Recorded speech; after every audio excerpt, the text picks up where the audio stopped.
So what's the Grape Explorer talking about today? Well, we are back to our Bordeaux series where I identify a chateau in Bordeaux, especially in Grand Cru Classe, which that we think is one of the tops today. And of course, we're going to talk about the past, the present, and the future of the property. But we wanted to highlight today Mission Haut-Brion. And this is one of my favorite chateaus in Bordeaux. It's always a pleasure to go to Mission Haut-Brion. And if you are not familiar, well, you can look in Ferré's book right here. They are in the area right here of Talence there. And if you want to look on the map, we're in the area of Pessac-Lignon. And you get downtown Bordeaux is right here.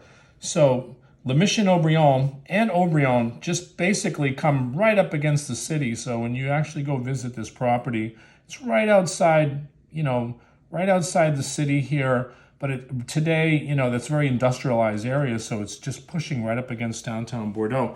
But one of the most fascinating parts of it is the history of this. They call it the Mission because basically, at one time, this was the monks of St. Vincent de Paul that actually ran this property.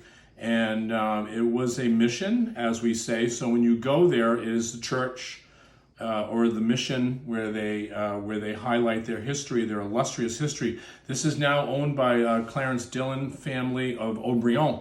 So the same winemaking team at Chateau Haut-Brion. So when you had a chance to go to Bordeaux this year and taste the 2022s, they line up our wines and you're tasting, which to me is always a very interesting tasting. You're tasting Mission Haut-Brion against Haut-Brion.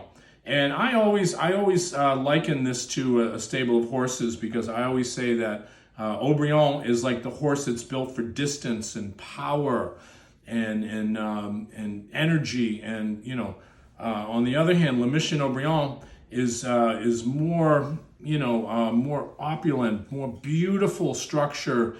Easier to drink at a young age. So a lot of people actually score this Mission Haut-Brion almost the same exact points as they would score Haut-Brion.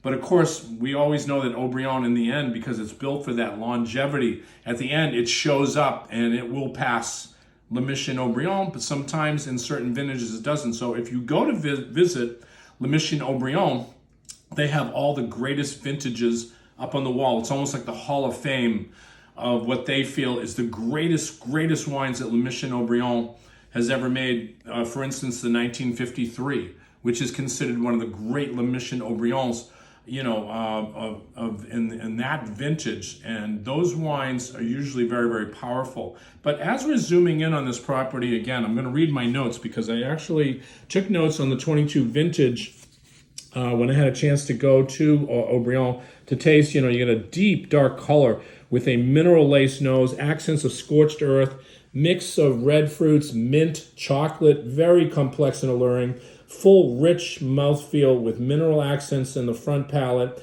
and precision in the back with a long, grippy tannins that melt into the fruit. Very, very powerful finish. I said, wow, terrific and classy. 98.99 with a plus, almost perfect wine. So when I say, people were asking me, well, which wine did you like better, David? And I will be honest, I said, to me, the Haut-Brion was just an inch better, but guess what? The Mission was right there, and it hung with Haut-Brion. These wines were both probably, the top 5 wines that I tasted in Bordeaux, and I thought, wow, this is really good. But this is the key here because this is not a first growth. So Mission Haut-Brion, and it's not really a second growth because, again, Pessac-Lignon has its own classification. It's not part of the 1855 classification, so it's not a second growth or a third growth. But this right here, this Mission Haut-Brion, in my opinion, is a super second wine with Pichon Nelon and Pichon Baron and Côte d'Estrernal. This wine hangs with those kind of properties. Again, this is Grape Explorer David Kohl talking about great Grand Cru Classe Bordeaux.